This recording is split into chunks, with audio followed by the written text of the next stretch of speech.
بعض اوقات کبھی ہم کسی ایسے سچویشن میں آتے ہیں کہ ہمارے سامنے جو شخص بیٹھا ہوتا ہے ہم اس سے اختلاف کرتے ہیں. اختلاف کرتے ہوئے بہت سے لوگ ذاتیات پر اتر آتے ہیں and this is actually very wrong. اختلاف رائے کرنے کے بھی کچھ اصول ہیں, کچھ ڈسپلن ہیں. ابھی ریسنٹلی حال ہی میں ہم نے ایک ساحل ادیم اور اس کے ساتھ ساتھ خلیل الرحمان قمر اور ایک خاتون کا کلپ سوشل میڈیا پر وائرل دیکھا جس میں خاتون یہ فرما رہی تھی کہ ساحل ادیم نے 95% خواتین کو جو ہے وہ جاہل قرار دیا ہے. کس بنیاد پر دیا ہے؟ اچھا, بحث برائے بحث ہو رہی تھی. حالانکہ میرے خیال میں اگر میں ایز اے ویور اگر اس چیز کو میں دیکھوں تو مجھے ایسے لگ رہا ہے کہ دونوں ہی بحث برائے بحث کر رہے تھے اور بحث جو تھی غلط رخ اختیار کر رہی تھی. خاتون کی جانب سے بھی ایکٹ جو اس ٹائم کیا جا رہا تھا وہ لاجیکل نہیں تھا, وہ ارریشنل تھا. اسی کے برعکس اگر ہم ساحل ادیم کی بھی بات کریں تو ان کا بھی 95% خواتین کو خواہ انہوں نے کسی بھی کانٹیکسٹ میں کہا ہو جاہل کہنا درست نہیں تھا. تو دونوں جانب سے جو ہے وہ ایکشن اور ری ایکشن دیکھنے میں آیا. آج ہم اسی کو بیس بناتے ہوئے بات کریں گے کہ اگر آپ کا کسی سے اختلاف ہو رہا ہے تو آپ نے اختلاف رائے کرتے ہوئے کس طرح سے بات کرنی ہے کہ کسی کی دل آزاری نہ ہو. اسلام ہمیں اس حوالے سے کیا حکم دیتا ہے؟ ہمارے ساتھ اس موضوع پر ڈسکشن کے لیے مذہبی اسکالر ڈاکٹر پیر طارق شریف زادہ صاحب اس وقت شو میں موجود ہیں. ڈاکٹر صاحب, آپ کی تشریف آوری کا بہت شکریہ. ہم گاہے بگاہے آپ کو زحمت دیتے رہتے ہیں شو کے لیے. سب سے پہلے تو دیکھیں, کسی چیز کے بارے میں اگر ہمیں لا علمی ہے, ہم لا علم ہے, لا علمی کے باعث کسی دوسرے شخص کو اسی کے منہ پر جاہل کہہ دینا, کیا یہ درست ہے؟ بسم رب محمد کریم علیہ الصلوۃ والتسلیم. سب سے پہلے تو یادآوری کا شکریہ, اور آج آپ نے بڑا اچھا عنوان جو ہے اس کا انتخاب کیا ان معنوں میں کہ شاید اس وقت یہ مسئلہ جو ہے اسکرین سے ہوتا ہوا ایک درجے پہ روزمرہ کی ہماری جو گفتگو ہے اور ہمارا جو ماحول ہے اس کا حصہ بنتا جا رہا ہے. اور یہ جو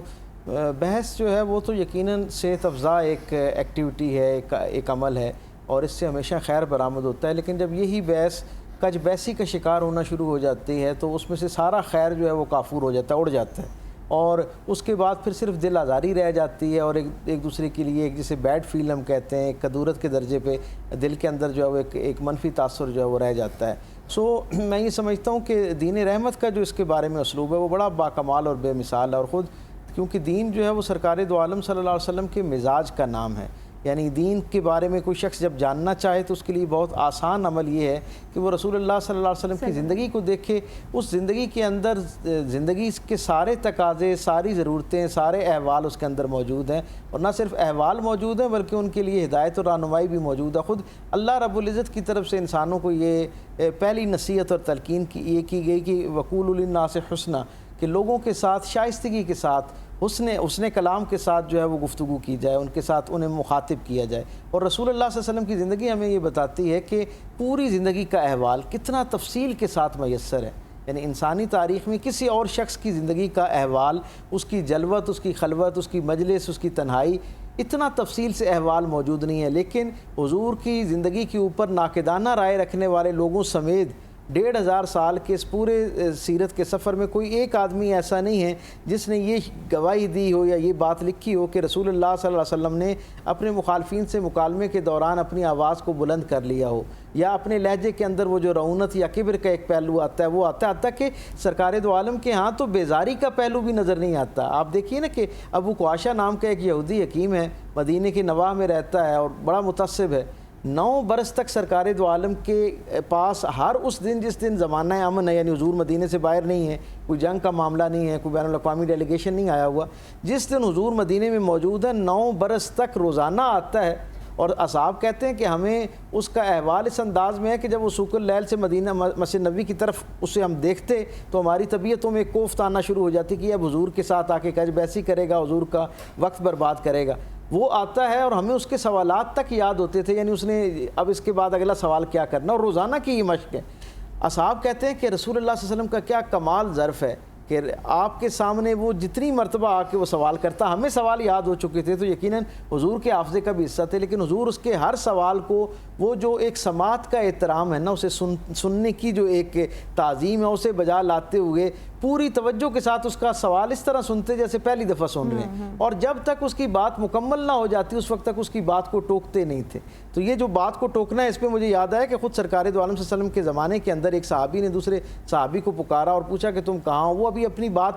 کر ہی رہے تھے کہ بیچ میں پہلے صحابی نے ٹوکا اور بات کرنا شروع کی، تو حضور نے کہا کہ تمہارے اندر سے ایام جاہلیت کے آثار ابھی ختم نہیں ہوئے۔ انہوں نے کہا یا رسول اللہ ذرا اس کی وضاحت فرمائیں، تو حضور نے کہا کہ جب ایک آدمی بولنا شروع کرتا ہے تو سماعت کا ادب یہ ہے کہ آپ جب تک اس کی بات مکمل نہ ہو جائے، اس کا موقف آپ تک پورا نہ پہنچ جائے، آپ نے اس کی بات کو نہ سنپ کرنا ہے، نہ آپ نے اس کی بات کا رد کرتے ہوئے جو ہے گویا اس کو اوور لیپ کرنا ہے۔ تو ہم یہ دیکھتے ہیں کہ ہمارا جو معاشرہ ہے یہ آہستہ آہستہ اس کے اندر ہم نے سننے کا جو عمل ہے وہ کم ہو گیا، اور اس کا شاید سبب یہ ہے کہ ہر دوسرا آدمی جو ہے وہ اسپیکر بن گیا ہے، ہر دوسرا آدمی جو ہے وہ اپنے زوم میں یہ سمجھتا ہے کہ مجھے جس شعبے پہ دسترس حاصل ہے اس پر صرف رائے دینے کا حق مجھے حاصل ہے، میرے علاوہ کسی اور کو نہیں۔ اور پھر اس میں بہت معذرت کے ساتھ اور بڑی احتیاط کے ساتھ ذرا وسیع تناظر میں اگر اس کو دیکھیں تو جس کی طرف میں نشاندہی کرنا چاہ رہا ہوں وہ یہ ہے کہ ہمارے معاشرے کے اس وقت حال یہ ہے کہ ہر آدمی جو کسی بھی شعبہ زندگی کا ہے اس نے دین کو اس طرح پڑھ رکھا ہے یا نہیں پڑھ رکھا، اس نے دین کی جو بنیادیات ہیں ان سے وہ واقف ہے یا نہیں ہے،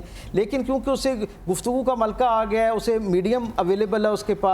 کے پاس سہولت ہے کہ وہ اپنی بات لوگوں تک پہنچا سکتا ہے۔ کچھ لوگ مروت میں لحاظ میں کسی طرح اس کی بات سننے کو تیار ہو گئے ہیں، تو وہ یہ سمجھتا ہے کہ اب میری بات کے بعد کسی اور کو اس پہ سوال کرنے کا، اس سے اختلاف کرنے کا جو ہے وہ حق نہیں حاصل، اب جو میں نے کہہ دیا ہے وہی حرف آخر ہے۔ حالانکہ اکثر اوقات یہ ہوتا ہے، آپ دیکھیں نا کائنات میں سب سے کامل بات رسول رحمت صلی اللہ علیہ وسلم کے پاس ہے، لیکن رسول اللہ صلی اللہ علیہ وسلم کا مزاج کیا ہے کہ حضور مسجد نبوی کے اندر جب تشریف فرما ہوتے ہیں تو کسی بھی معاملے کے اوپر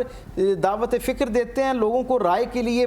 یعنی ابھارتے ہیں کہ اپنی رائے دیں، اور سرکار اس وقت تک خود اپنی رائے نہیں دیتے جب تک تمام لوگوں کی رائے آ نہیں جاتی ہے۔ اس میں آپ کیا سمجھتے ہیں سارے معقول رائے آ رہی ہوتی ہوں گی؟ یقیناً ایسا نہیں ہوگا، کچھ آراء کمزور ہوں گی، کچھ مضبوط ہوں گی، کچھ ریلیونٹ ہوں گی، کچھ irrelevant ہوں گی۔ اصحاب آپس میں بول پڑتے، لیکن رسول اللہ صلی اللہ علیہ وسلم جو ہیں وہ پورے وقار کے ساتھ ہر ایک کو احترام دیتے ہوئے اس کی بات کرتے، اور خود قرآن حکیم جو ہے نا، اگر ہم کسی بھی شخص کی بات کریں جس کی اپنی کچھ پرسنل آبزرویشنز ہوں گی، ذاتی مشاہدات یا پرسنل ایکسپیرینسز کی بنیاد پر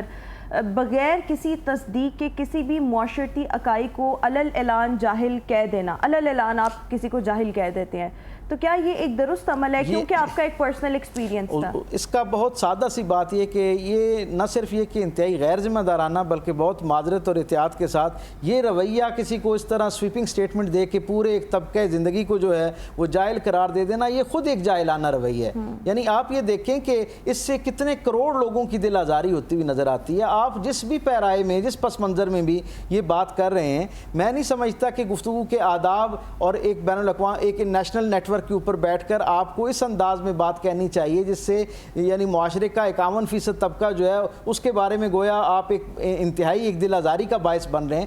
آپ اپنی بات کو جو کرنا چاہ رہے ہیں، جو آپ کا موقف ہے، اسے دلائل کے زور پر بیان کریں۔ ہمارے ہاں معاملہ یہ ہے کہ کچھ عرصے سے ہم نے بہت معذرت کے ساتھ مجھے یوں لگتا ہے کہ جیسے ہم نے اعتراض کا نام علم اور بدتمیزی کا نام جو ہے نا وہ علم کا اظہار رکھ لیا ہے۔ یعنی اس سے پہلے بھی انسانوں کی کروڑ سال کی تاریخ ہے جس کے اندر انسانوں نے اپنی بات دوسرے لوگوں کو سمجھائی، بتائی اور اس پہ قائل کیا۔ کیا سب کا رویہ یہی رہا؟ یقیناً ایسا نہیں تھا۔ بات جو ہے اس کو اس انداز میں دلیل کے ساتھ کیا جانا چاہیے اور لوگوں کو دعوت فکر دینی چاہیے۔ قرآن حکیم میں اللہ رب العزت اپنے رسول کو یہ کہتا ہوا نظر آتا ہے، آپ کا کام صرف بات پہنچا دینا ہے، آپ نے اس کو امپوز نہیں کرنا، انہیں زبردستی ان کے دل اور دماغ کے اندر ان کے نظریے کو تبدیل کر کے اپنی بات نہیں ٹھونسنی ہے۔ جب رسول رحمت جیسی ہستی جن کے پاس کامل ترین ہدایت، کائنات کی سب سے بہترین بات موجود ہے، اگر انہیں اللہ رب العزت یہ کہہ رہا ہے تو میں، آپ یا کوئی اور شخص جو ہے کسی بھی شعبہ زندگی کا، خواہ اس کے پاس کتنا ہی بڑا خیر موجود ہو، اگر وہ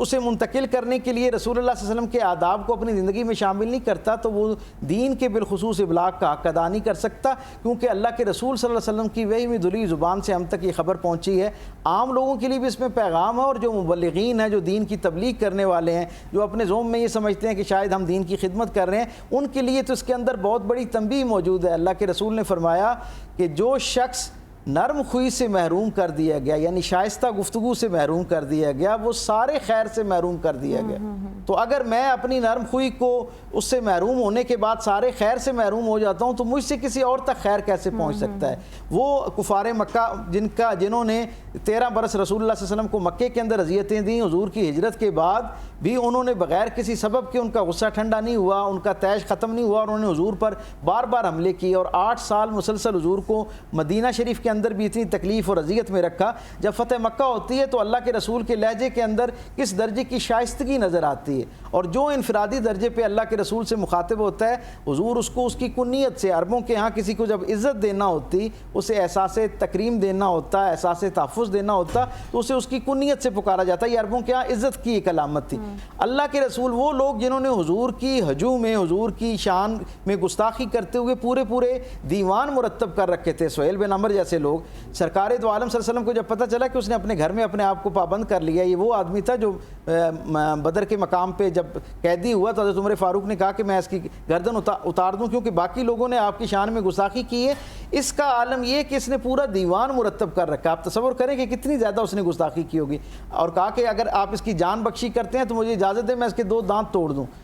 تاکہ جہاں سے گزرے لوگوں کو پتہ چلے کہ یہ حضور کا گستاخ ہے۔ حضور نے کہا میں لوگوں کے چہرے اور حلیے بدلنے کے لیے نہیں آیا، میں لوگوں کے دل بدلنے کے لیے آیا ہوں، اور حضور نے معاف فرمایا۔ وہ جب فتح مکہ والے دن اپنے گھر کے اندر اپنے آپ کو قید کر لیتا ہے، حضور پوچھتے ہیں تو وہ جو اتنا نمایاں گستاخ تھا، حضور اس کے گھر کی طرف خود تشریف لے جاتے ہیں اور اس کے گھر کے باہر سے اسے کیا آواز دیتے ہیں، ذرا وہ الفاظ سنیں۔ حضور کہتے ہیں اے میرے بھائی ابن عمر،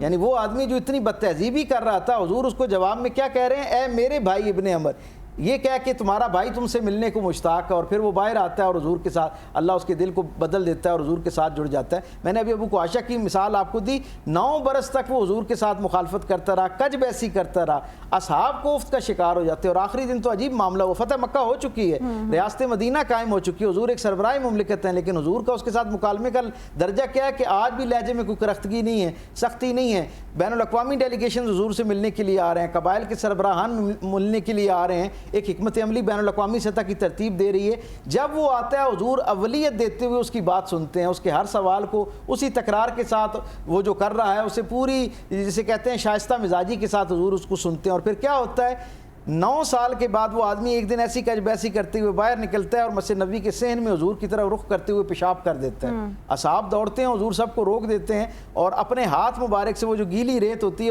اس پر خشک ریت ڈال کر برابر کرتے ہیں۔ حضور جب اندر آتے ہیں تو حضرت عمر فاروق جیسی ہستی جو ہے وہ تلوار کے ساتھ دیوار پہ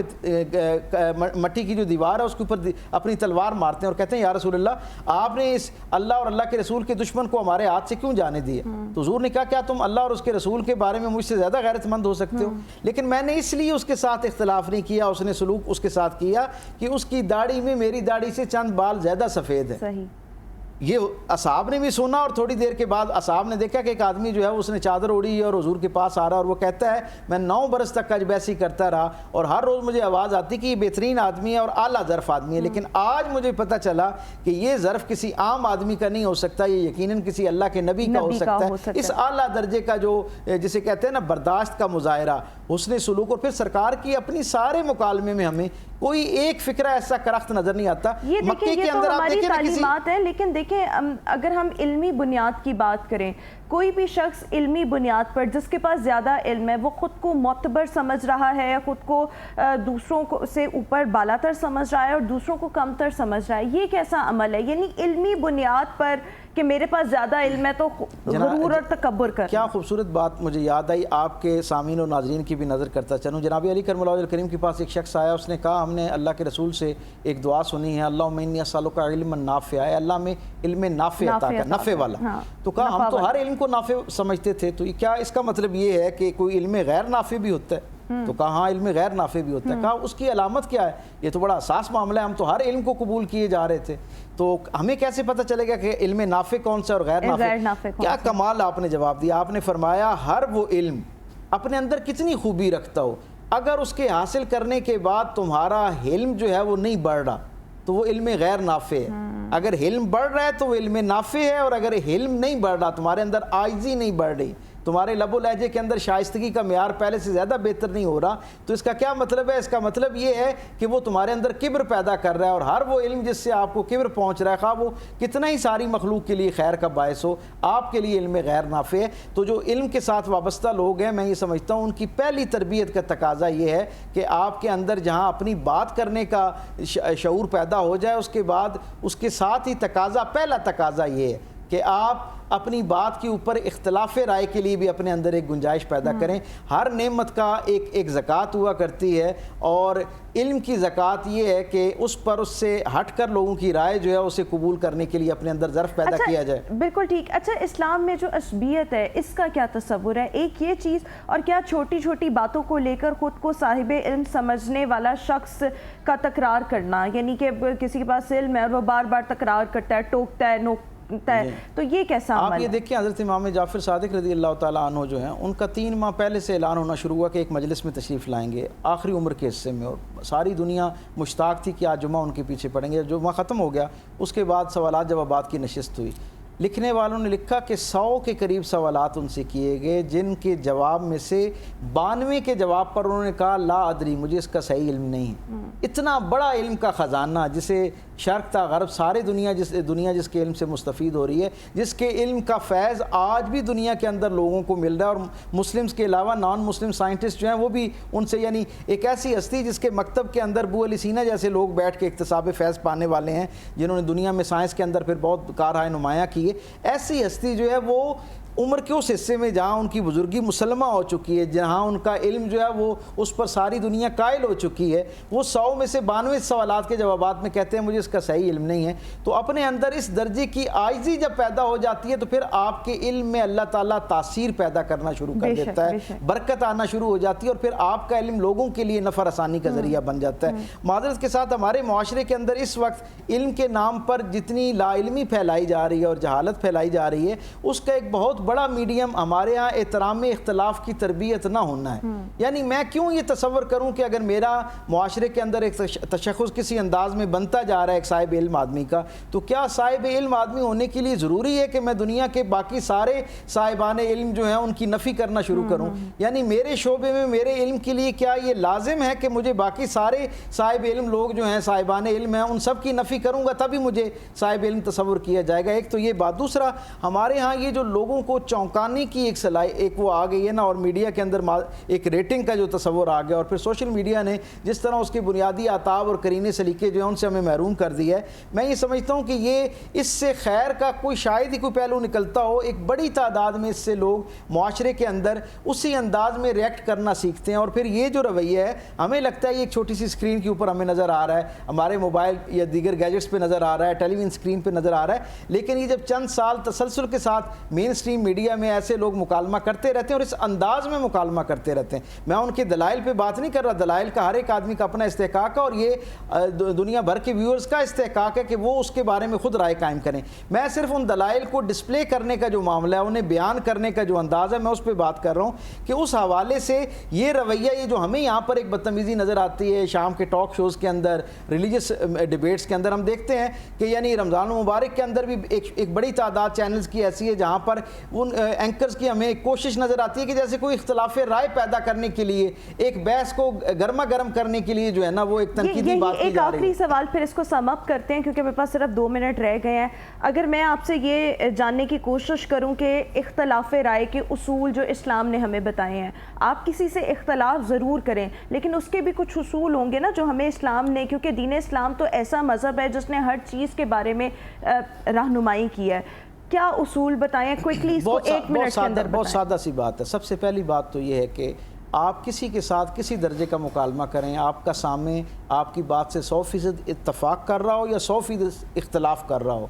سب سے بنیادی بات شائستگی کا دامن آپ نے نہیں چھوڑنا ہے۔ جب شائستگی سے محروم ہو جاتا ہے تو اس میں سے سارا خیر نکل جاتا ہے۔ اگر واقعی آپ یہ سارا عمل اللہ کی رضا کے لیے کر رہے ہیں اور ریٹنگ کے لیے نہیں کر رہے اور لوگوں میں مقبولیت اور انڈر ڈسکشن آنے کے لیے نہیں کر رہے، تو پھر تو آپ کو صرف بات پہنچانی ہے جیسے اللہ کے رسول نے پہنچائی ہے، دلوں پہ دستک دے گی اگر آپ کی بات کے اندر وزن ہے اور شائستگی۔ اور دوسرا آپ کے اندر یہ ایک سلیقہ اور کرینہ موجود ہونا چاہیے کہ وہ جو علمی بنیاد پر اختلاف ہے اسے شخصی بنیاد پر جو ہے نا منطبق نہیں کرنا چاہیے, اس میں پرسنل نہیں ہونا چاہیے. اور بہت ذاتی طور پر یہ جو سویپنگ سٹیٹمنٹس ہیں نا, ہم پورے طبقے کے بارے میں, کسی ایک گروہ کے بارے میں ایک ہی بات کہہ دیتے ہیں. مجھے بڑی حیرت ہوتی ہے جب لوگ کہتے ہیں فلاں شہر میں نا رہنے والے لوگ بہت اچھے نہیں ہیں, تو میں ان سے پوچھتا ہوں آپ وہاں کا کتنا وقت گزارا آپ نے, تو وہ کہتے ہیں جی ہم نے 3 دن یا 4 دن. کتنے لوگوں سے ملاقات ہوئی؟ اب 2 کروڑ آبادی کا شہر, اس میں 10 لوگوں سے ملے ہوتے ہیں اور وہ اس سے پورے شہر کے بارے میں رائے بنانا شروع کر دیتے ہیں. اس سے بھی لنک کر پا رہی ہوں کہ بہت سے لوگ, کچھ ہمارے یہاں پر کیونکہ ذات کاسٹ سسٹم ہے, تو کسی کاسٹ کے بارے میں بھی ایسی کوئی بات کہہ دیتے ہیں, تو جب ان سے پوچھا جائے کوئی ذاتی تجربہ نہیں, بڑوں سے سنی ہے, سنتے آئے ہیں, تو میرے خیال میں آپ کا جب تک کسی سے پرسنل ایکسپیرینس نہ ہو آپ کوئی رائے قائم نہیں کر سکتے. اور ہو سکتا ہے آپ کا ذاتی تجربہ ٹھیک نہ ہو اس شخص کے ساتھ, وہ شخص کتنا اچھا ہو. تو میرے خیال میں اختلاف رائے میں جس طرح سے ڈاکٹر صاحب بھی فرما رہے ہیں کہ شائستگی کا دامن ہاتھ سے نہیں چھوڑنا چاہیے, اور دوسرا یہ کہ آپ کوشش یہ کریں کہ اپنے حسن اخلاق سے دوسرے کو یہاں تو لوگوں کو آپ جاہل کہہ رہے ہیں نا, جنہیں قرآن جاہل کہہ رہا ہے, ان کے بارے میں قرآن تربیت کیا کر رہا ہے؟ وَإِذَا خَاطَبَهُمُ الْجَاهِلُونَ قَالُوا سَلَامًا. جب جاہل لوگوں کے ساتھ بحث بننے کا ماحول بن جائے اور ذاتیات پر اترنا شروع کریں نا, تو ان کو سلام کر کے, سلامتی کا پیغام ان کو دے کر, مسکراتے ہوئے ان سے جدا ہو جائیں, اور پھر اس جو مکالمہ ان کے ساتھ آپ کا ہو رہا ہے, اختلاف رائے ہو رہا ہے, اس کی بنیاد پر اپنے دل میں ان کے حوالے سے میل نہ رکھا جائے. یہ دین کی تبلیغ ہے اور یہ طریقہ اسلوب ہے, تبلیغ بھی ہے اور تربیت بھی ہے. بہت شکریہ ڈاکٹر صاحب ہمارے ساتھ شو میں موجود